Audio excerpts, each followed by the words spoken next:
ஓடிடுவாரு. கடைசியில சாமி காப்பாத்துருச்சு. ஆனா சாமி காப்பாத்துச்சு, சயின்ஸ் காப்பாத்து.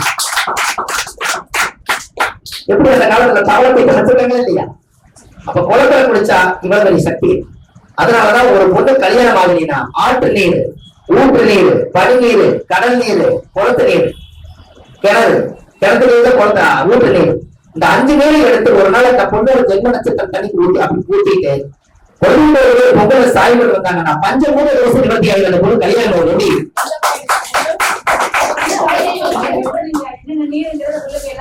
சார்? ஆற்று நீர், குளத்து நீர், ஊற்று நீர், கிணறாவே எடுத்துங்க, அதான் ஊற்றுது இல்ல. கடல் நீர், பனி நீர் மெயின். ஆமா, மழை நீர் எடுத்துங்க, மழை நீர் எடுத்துங்க, பனி கிடைக்கிற மழை எடுத்துங்க, அங்கிருந்து தான் வருது இந்த மழை நீர்.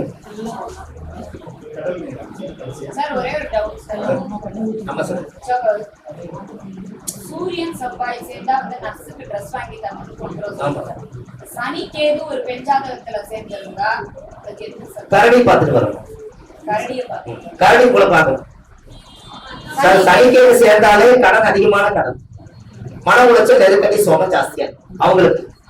கேது என்பது தடை, இதுல வேற சனி அதை விட தடை, அவங்கள வாழவே விடாது.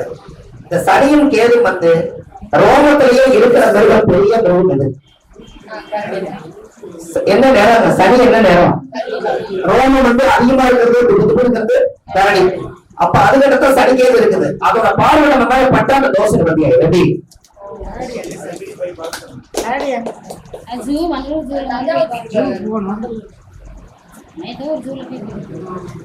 போய் ஒரு நாள் கரடிக்கு என்ன உணவோ அவங்களுக்கு வாங்கி கொடுத்துட்டு கரடிக்கு எதுக்கால சல்லடை போட்டிருப்பாங்கல்லங்க, அதை தாண்டி உட்காந்து கொஞ்ச நேரம் உட்காந்தீங்கன்னா அதுக்குள்ள பார்த்துட்டு அப்படி இப்படி பண்ணிட்டே இருக்கும்ல, அதுல அந்த தோசை கடனே கழியுமா? குடும்பமும் சரியா அமையுமான்னு கேக்குறாங்க. அந்த சனி கேதுன்றது சன்னியாசி யோகம்னு சொல்றாங்க. குடும்பம் அமையாம போமா அந்த கரடி பார்வை பண்றப்ப அந்த தோசை குடும்பம் நல்லா இருக்குங்க. அதையுமே சன்னியாசி மாதிரி ஒரு இடத்துல அனுப்பி வச்சுக்கிறாங்கல்ல சார். கடன் தீர்றதுக்கு விருப்பாச்சி பழம் பார்த்திருப்பீங்களா? விருப்பாச்சி பழம் பார்த்ததில்ல சார்? விருப்பாச்சி பழம் சின்ன பழம். விருப்பாச்சி பழம் ரொம்ப அற்புதமான விஷயம் அல்லவா, தெரியாதா? விருப்பாச்சி வாழைப்பழத்துல விருப்பாச்சி பழம்.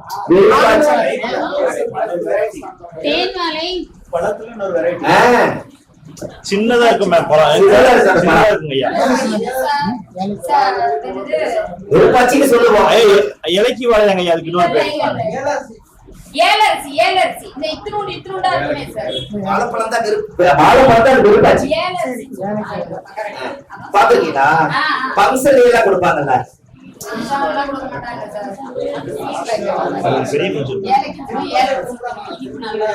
சார். அந்த பழத்துல செவ்வாய்க்கிழமை மணிக்கு அந்த பழம் வாங்கி சார் எழுதாதீங்க.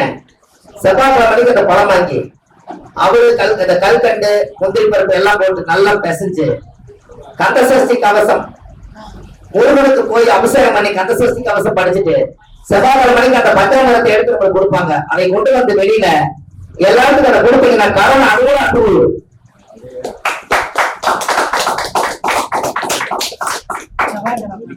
சார். விருப்பாச்சி பழம், அது விருப்பாச்சி பிளஸ் உங்களோட வானிலை ஏதோ போட்டு அது உங்க வானிலை போடுங்க.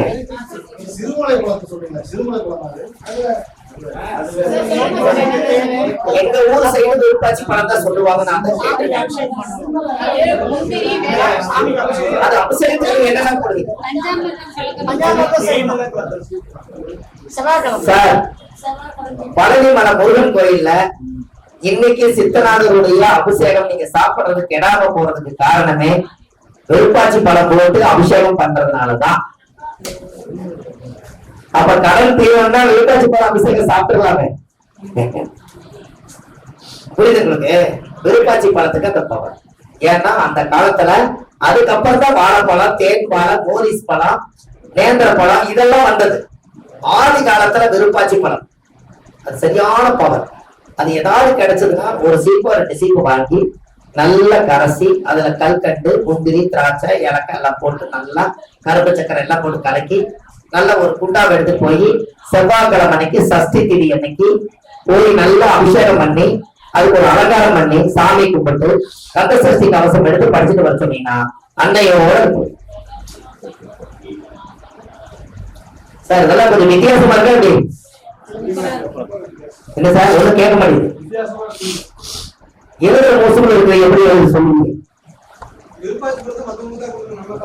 ஐயா நம்ம சாப்பிடலாம், ஆனா உங்க கடன் வெளியில போகணும்னா நம்ம 10 பேருக்கு கொடுக்கணும்ல. அத கொடுத்துட்டு பழனி அபிஷேகம் பண்ணாலும் சரி என்ன பண்ணிடுங்க.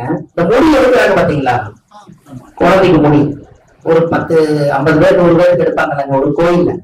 பள்ளியில எல்லாம் போய் பாத்தீங்கன்னா முடி எடுக்கிறாங்க ஒரு 10 பேர் இருப்பாங்க ஐயா, முடி எடுத்துட்டே இருப்பாங்க. அந்த மொட்டை அடிக்கிறது ஒரு 6 மொட்டை அடிக்கிறத பாருங்களேன். பளிச்சு அளவு முடிஞ்சிருமல கடவுள் சார், பளிச்சு முடிஞ்சிருமல அவ்வளவு சம்பந்தப்படுத்தி சரி கருமால ஒரு 6 கடனா ஒரு 6 மொட்டை அடிக்கிறது பாருங்க. புரிஞ்சாலும் புரியல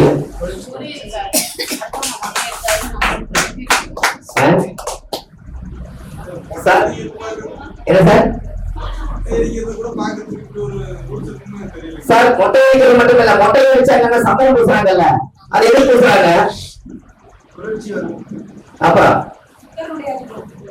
சார் அப்படி இல்ல, அதெல்லாம் இல்ல. சனியில கர்மா அவரோட வேலைகள் வச்சிருக்கனால சடை பிடிச்சு கிடக்குற கர்மா. இந்த சனியெல்லாம் நம்மளை விட்டு விலகி போய் சந்தனம் என்பது மஞ்சள் வந்து குரு வறுமையெல்லாம் போய் இனிமேல் நமக்கு நறுமணமா வாழணுங்கிறதுக்காக சனியை மாத்தி குருவா நீங்க கொண்டு வர்றீங்க. அதனால மாட்டீங்க. அன்னையோட ஒரு மொட்டை அடிச்சிருவாரு, சந்தனம் பூசிடுவாரு, ஜம்முன்னு காலுக்கு கடுக்கு அது இதெல்லாம் போட்டு இன்னையோட எல்லாம் போச்சு. கடவுள் கட்ட எல்லாம் புது துணி புது ட்ரெஸ், சிக்கிச்சல ரோகம் இல்ல, எங்கேயுமே ரோகம் இல்ல, எல்லாம் முடிஞ்சு. இனிமேல் நான் போய் வாழ்க்கையை ஆரம்பிக்கிறேன்னு குருவா போவார் காத்துங்க சரியா வந்து கருத்துலையா சார். அந்த காலத்துல ரசிச்சு சொல்றதுக்கு ஆயுசு பத்தார். ஆதிகார பரிகாரம் ஆதிகார பரிகாரங்கள் வச்ச கருத்துலையா பேரு சார் எதோ பேர் வைக்கிறாங்க. ஆதி காலத்துல வாழ்ந்தவங்களுக்கு ஒரு ஆதிகால பரிகாரங்கள் வைக்கலாம் அப்படின்னு வச்சு. அப்போ ஆதிகால பரிகாரங்கிறது நம்மளுக்கு எவ்வளவு ஒரு அற்புதமான விஷயம். அப்போ ஒவ்வொருத்தருடைய வாழ்க்கையிலுமே இந்த பரிகாரங்கள் எல்லாம் அதிகாரமா செய்யறதுக்கு அந்த காலத்திலே முன்னோர்கள் வந்து ஒவ்வொரு இயக்கி இருக்காங்க பாருங்க. அப்போ மெயின் என்ன அப்படின்னு கேட்டீங்கன்னா, நீங்க இனிமேல் உங்க வாழ்க்கையில ஜாதகம் பார்த்தா 10 பரிகாரங்கள் சொல்லுங்க போய் பண்ணிக்கிறது நல்லது வந்து உங்களுக்கு நன்மை சார். ஜாதகம் பார்த்தா ஒரு 10 பாயிண்ட் சொல்லுங்க எனக்குமா. இப்ப அசுவதி நட்சத்திரத்துல எழுதுனீங்க, யானைக்கு அசுவதியில யானைக்கு உணவு கொடுங்கன்னு சொல்லுங்க, வாழைப்பழம் 2 நாள் வச்சு கொடுங்கன்னு சொல்லுங்க, சோறு வாங்கி கொடுங்கன்னு சொல்லுங்க, விநாயகருக்கு வந்து காலையில கும்பிட்டு போங்கன்னு சொல்லுங்க, அஸ்வினா குதிரைக்கு பச்சை புல் வாங்கி போடுன்னு சொல்லுங்க. என்னங்க ஒரு எலி வாகனத்தை அஸ்வினி விநாயகர் ஒரு எலி வாகனம் செஞ்சு கோயில கொடுங்கன்னு சொல்லுங்க. எப்படி மேல சொன்னா ஆட்டுக்கு அகத்தி கீரை வாங்கி கொடுங்கன்னு சொல்லுங்க, கீரை வாங்கி கொடுங்கன்னு சொல்லுங்க. தானம் செய்ய செய்ய தர்மங்கள் செய்ய செய்ய கருமங்கள் குறையுமா? தீர்வு எந்த ரூபாயும் இல்லை. என்னங்கம்மா நீங்க கர்மம்னு எழுதுங்க, எழுதுங்க, சும்மா எழுதுங்க, பேனா வச்சிருக்கிறாங்க கர்மம் எழுதுங்க, கர்மம் சும்மா எழுதுங்க போது கர்மம். அந்த தாவ மாத்துங்க, அங்கேயே இருக்குது விஷயம். கரெக்டுங்களா சார் சொல்லுங்க. அப்ப நீங்க பிறகு கர்மம், நீங்க தர்மமா வாழ்ந்துட்டு போங்க, தர்ம தேவதையா இருங்க சார். இது எல்லாமே கடவுள் கொடுத்த வரப்பிரசாதம். கடவுளுக்கு நான் நன்றி என்ன சொல்லுவேன்னா, கொடுத்ததற்கே நன்றி சொல்ல முடியவில்லை இன்னும் இதில் அடுத்தடுத்து கேட்பதற்கு அஞ்சுதேய நுண்ணம் அப்படின்னு ஒரு புக் எப்பவுமே எழுதுங்க. கரெக்டுங்களா? ஏன்னா இந்த உடம்பு கொடுத்துருக்கிறாரு, பேசுறதுக்கு பாருங்க எவ்வளவு நேரம் பேசினாலும் சத்தியம் தாக்குற அளவுக்கு பிரபஞ்சம் நமக்கு ஏதோ சப்போர்ட் பண்ணுது. இந்த கை காலு மூக்கு கண்ணு உங்களை பார்க்க முடியுது, என்னால பேச முடியுது. அப்ப இந்த உலகத்துல நீங்க நல்லா வாழணும்னா உண்மையா இருக்கணும் அப்படின்னா இந்த உலகத்துல ரசிச்சு ருசிச்சு வாழ்ற விஷயங்கள் நிறைய இருக்குது. மற்றவர்களுக்காக வாழாதீங்க, உங்களுக்கு வாழும். இந்த உலகம் இறைவனின் சந்தமடம், இது வருவோரும் போவோரும் தங்குமிடம், எங்க வேணா தங்கலாம். இதுவரை நமக்கு சொந்த இடம், அங்க இருக்கிறது வேறு பெரிய ஒரு இடம். கருவுரையில் இருந்து ஒருவன் புறப்படுவான், களைப்பான கொஞ்சம் அமர்ந்துடுவார், எல்லோருக்கும் உரிமையை கொண்டாடுவார், ஒருவருக்கும் சொல்லாமல் ஓடிடுவார். இதான் வாழ்க்கை. எப்படி அதுக்குள்ள என்ன அந்த டியூப் லைட் என்ற பேர் போலி கோர்ட்லயே கேஸ் போடுறான். 100 ரூபாய் உபயம் அப்படின்னு. எந்த ஒரு உபயம்? இங்க அபாயமே இங்கதான் இருக்குது, அதுல வேலை செய்யாது. நாங்க பார்த்துட்டோம்ல ஐயா, நாங்க வயசு என்னமோ 43 தான். ஆனா 43 வயசுல நான் பேசுற பேச்சல என்னுடைய ஆதி காலத்துல என்னுடைய கஷ்டத்திலிருந்து கொண்ட அனுபவமான வார்த்தை இல்லையா. கிராமங்கள்ல சாப்பாட்டுக்கே வழி இல்லாம வாழ்ந்துட்டோம். அதுதான் இது, புரியுதுங்களா? நம்ம ஒண்ணுமே கிடையாது. நம்ம குருநாதர் ஐயா இருப்பாரு, கிளி ஜோசியை பார்த்துட்டு இருப்பேன். மாப்பிள்ளை போற ஸ்பீச் எல்லாம் பிற்காலங்கள்ல ஒரு நாள் உங்களுக்கு ஒரு நல்லா வருங்க மாப்பிள்ள, நீங்க ஒரு நாளைக்கு ஒரு கையில மோதிரம் போடுங்க, டாப்பா இருக்கிறோம், எனக்கு ரொம்ப பிடிச்சிருக்கு மாப்பிள்ள ஒரு பேச்சு அப்படின்னாரு. அந்த குரு வாக்கு சொல்றதுக்காகவே அவர் சொன்னதுல ஒரு பெரிய மோதிரமா செஞ்சு அவருக்கு அந்த 200 பேர் அவர் போட்டோ காமிச்சார். ஒரு மோதிரம் போட்ட, இது காசு போடுறது, அவங்க வாக்கை காப்பாற்றணும். நான் கிளிவரசி பண்றதுல கண்ணு தெரியாத 33 வருஷம் குருட்டிக்குது. இந்த குருட்டிக்கையை வச்சு அது வாரத்துக்கு சீட் எடுக்கும். அது அப்படி வர 3 எடுக்கும். 3 எடுத்து அவர் ஜோசிக்கிற 1 ரூபாய் போடுவார். இந்த 1 ரூபாய்க்கு 3 சீட்டை எடுத்து ஓபன் பண்ணி வச்சிருவோம். சார் உங்களுக்கு யாருக்குமே கிளி 3 சீட் எடுக்காது, இதுக்கு உங்களுக்கு மட்டும் 3 சீட் எடுத்துருக்குது. அதனால 3 வழி போய் சாமி கும்பிடுவாங்க, நீங்க நல்லா இருக்குன்னு சொல்லி அப்படியே நம்ம தப்பிச்சிருக்கோம். எப்படி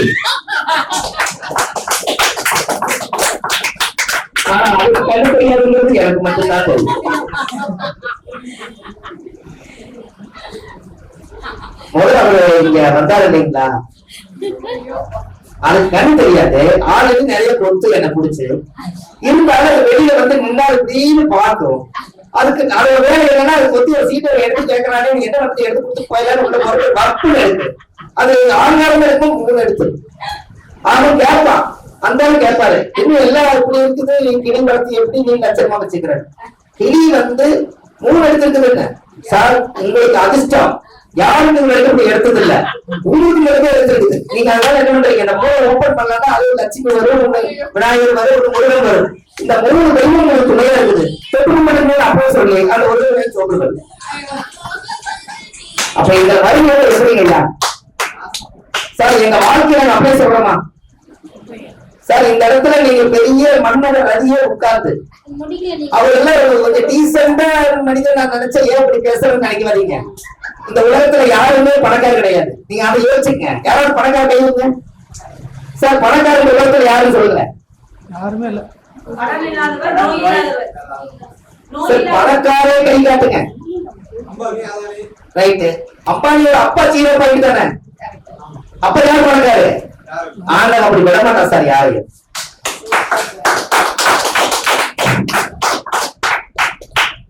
ஒரு செகண்ட புடிங்கிருவான். அதனால இயற்கைக்கு மீறி யாரும் போக முடியாது. எல்லாம் சாதாரண லெவல். அப்பயே சார் பணத்தை தேடி ஓடணும். பணம் இருந்தால் உன்னை உனக்கே தெரியாது, பணம் இல்லாவிட்டால் உன்னை யாருக்குமே தெரியாது. எப்படி இதுல என்ன சார் இதுல பெரிய நாம நீங்க அதெல்லாம் ஒண்ணு கிடையாது. நாம கிரகத்தை கட்டுப்பட்டு வாழுங்க, பெத்த தாய் வந்து கட்டுப்பட்டு வாழுங்க. யாருமே பணக்காரர் கிடையவே கிடையாது. அந்த பணக்காரர்களை நிறுத்தி சொல்லுங்க. பணம் கார், கார் வந்து பணம் இருந்ததுனால கார், அதனால பணக்கார். ஐயா தான் வர்றாரு. ஐயா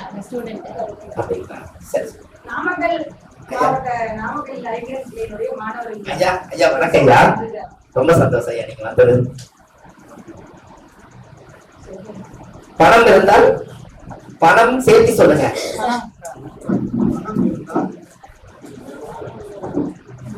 சார் பணக்காரர் பணக்காரன்னாங்க, நிறுத்தி சொன்னீங்கன்னா பணம் பிளஸ் கார். அப்ப காசு அதிகமா வந்தாங்க கார் வேலைக்கு போவாரா, கார் வேலைக்கு போவாரா? அதனால அந்த காலத்திலே பணக்கார கட்டுங்க. இதுதான் பணக்காரர் வந்தது அவங்களுக்கு. வேற எதிரையுமே வார்த்தையிலேயே எனக்கு உன் கை நம்பி உயர்ந்திடப்பார், உனக்கென எழுது ஒரு வரலாறு, உனக்குள்ளே சக்தி இருக்க அதை ருசிப்பட படிப்பார். அதான் பணக்கார். எனக்கு ஐயா வேற ஒண்ணுமே. அப்ப நம்ம ஜாதகத்துல தேடாத செல்வமே கிடையாது. எல்லாமே ஒரு ரூபாயிலிருந்து நம்ம இவ்வளவு தூரம் வந்திருக்கிறோம்னா என்ன காரணம்? ஜோதிடத்துல பரிகாரங்களை வந்து கண்டுபிடிச்சு ஒவ்வொன்றும் ஆக்டிவேட் பண்ணுங்க, கண்டிப்பா நடக்கும். சார் நீங்க நல்லா பாருங்க, கால் கை பிடிச்சாவது வாழ்க்கையில கொண்டு போறேன்னு ஒரு வாக்கு சொன்னாங்களா இல்லையா? காக்கா பிடிச்சாலும் பேர் வந்தது காரணமே கால் கை காலப்போக்குல காக்கை, அப்புறம் காக்கா புடிச்சல் வந்துருச்சு. பழமொழியே மாத்திட்டாங்களே. அப்ப காக்கா புடிச்சல் வந்ததுக்கு ஒரு காலத்துல கால் கை பிடிச்சாலும் வாழ்க்கையில முன்னுக்கு வரணும்னு சொன்ன வார்த்தை காக்கா புடிச்சல் பேர் வந்துருச்சு. எப்படி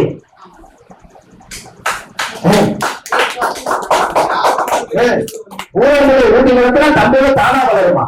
அது என்ன லாஜிக்கு? ஊரமொழியில தெருவுல ஊட்டி வளர்த்துனா வளராது. கல்யாணம் வச்சுட்டு வந்தா அந்த வீட்டுல ஊரமொழி அதுதான். அதுக்கு வாயு வயிறுமா கன்சீவ் ஆயிட்டாங்கன்னா பழங்களும் இந்த மாதிரி ஆப்பிள் ஆரஞ்சு எல்லாம் எடுத்து மாமியா வந்து ஊராப்பிள்ளை கூட்டி விடு, வயிற்றுல வளர்றது உங்குள்ள, அதனால ஊராப்பிள்ளை கூட்டி விட்டு உங்குள்ள தானாக சொல்லி வச்சாங்க. கண்டா நீங்க தெருவுக்கு மாத்தி விட்டாங்க சார். என்ன தூக்கமே உங்களுக்கு தூங்கவே இல்லையே, நானு சாப்பிட்டு ஒரு சோதனை இருக்காது சார். அப்படியா சார்? இண்டஸ்ட்ரியிலே தூங்குறீங்க சொல்லு. ஏன்னா அந்த ஜோதிடம் பாருங்க, அந்த ஜோதிடம்ங்கிறது அது எப்படி பேர் வந்து முதல்ல ஜோதிடம்ங்கிறது ஜோதிச்சு திடமா சொல்லி அது ஜோதிடம்னு சொன்னோம். இப்ப ஜாதகம் பார்க்கிறவங்க உங்ககிட்ட ஜோசியர் கண்ட ஜாதகத்தை கொண்டு கொடுத்தா உங்களுடைய ஞான கண்ணுக்கு அது ஜோதி. என்னங்க ஜோதி இல்ல ஜோதிடம் வந்து ஜோதி வந்து உங்களுக்கு திடமா தெரியுமா சார்? உங்களுடைய அந்த நவகிரகத்தினுடைய ஒளி இருப்பது ஜோதி. அது இடம் அந்த ஒரு இடத்துல தெரியுதா? அத ஜோதிடம் சார். எப்படி நீங்க ஜாதகத்தை கொண்டு வருவீங்கல்ல, ஜோதி தெரியுதா? அந்த ஒளி வரிசையில் இருக்கக்கூடிய அத்தனை ஒளிகளும் சேர்ந்து உங்க ஜாதக கட்டத்துல இந்த கிரகம் நீசம், அந்த கிரகம் உச்சம், அந்த கிரகம் பகைன்னு சொல்லி அது ஜோதி வடிவத்துல அந்த ஒளிகளை வந்து ஜோதி ஒரு இடத்துல தெரியுதா? அதனால ஜோதிடம். அப்போ இனி நம்ம ஜோதியா நம்ம கையில் கொடுத்துருக்காங்க. அப்ப வாழ்வது ஒரு முறை, வாழ்க்கட்டும் தலைமுறை. நம்ம டைட்டில் அதான். இந்த அடுத்த பிறகு நம்ம இருந்து என்னைக்காவது ஒரு நாள் சுபமாரிமுத்தர் ஒருவர் இந்த நாமக்கலுக்கு வந்து ஐங்கரன் ஐயாவுடைய இடத்துல நமக்கு அவருக்கு தெரிஞ்ச ஒரு 4 விஷயத்தை சொல்லி கொடுத்துட்டு போனாரு. அதையும் நாங்க எடுத்துக்கிட்டு பின்பற்றி வர்றோம் அப்படின்னு சொன்னா இறைவன் நம்மளுக்கு ஒரு நன்மை எழுதி வைப்பார். கரெக்டா இல்லைங்களா? அது போதுமே. பணம் போறதை சம்பாதிச்சிடலாம், பேர போறதை சம்பாதிக்க முடியும். அப்போ இதெல்லாம் வந்து ஜாதக ரீதியா வரக்கூடிய சாதாரண ஒரு ஏழை அவங்களுக்கு என்ன பண்றதே தெரியல, ஒரு கடன் அடைக்கணும். இந்த கடன் மட்டும் வாழ்க்கை முடிஞ்சதுன்னா நான் நல்லா இருப்பேன்னாங்க. புல்லாங்குழல்ல நாடு சக்கரை போட்டு செவ்வாய் மணிக்கு மலையொரு காலத்துல பொறிச்சடி அன்னையில ஒரு கடன் குறையும் நம்ம பொறிச்சேன் சார். புரியல புல்லாங்குழல் சார்? புல்லாங்குழல்ல நாடு சக்கரை போட்டு மலையொரு காலத்துக்கு போய் பொறிச்சு வைங்க. புல்லாங்குழல் பாத்துக்கீங்களே இல்லையா? பொங்கி அதுக்குள்ள நாடு சக்கரை உள்ள போடுங்க, கொண்டு போய் மலையொரு காலத்துல பொறிச்சிருங்க.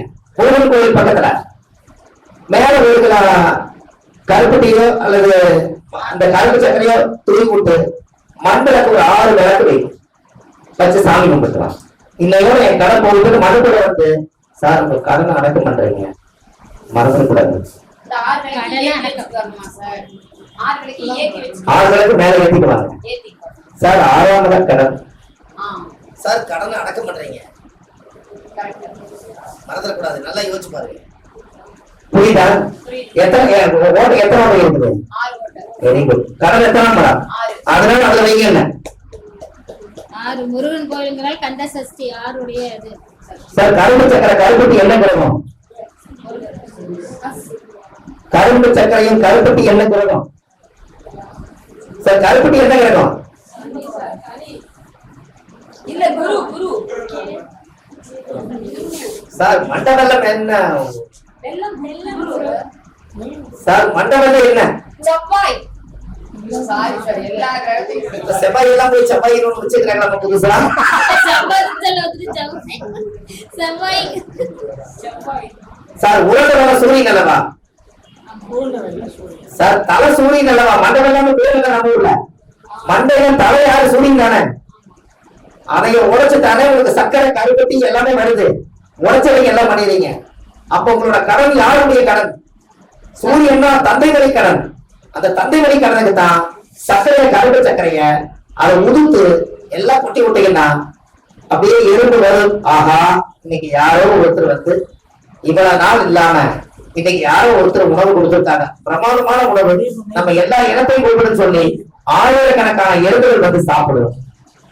அந்த சாப்பிட்டு அவர் என்ன பிரச்சனைக்காக இதை கொண்டு வந்து எங்களுக்கு பரிகாரமா செஞ்சு போனாரோ அந்த கடன் நிவர்த்தி ஆகிட்டு 1000 பேர் சாப்பிட்டு வாழ்த்தினார். இந்த ஆத்மா வாழ்த்தினே அந்த கடன் தீட்டு.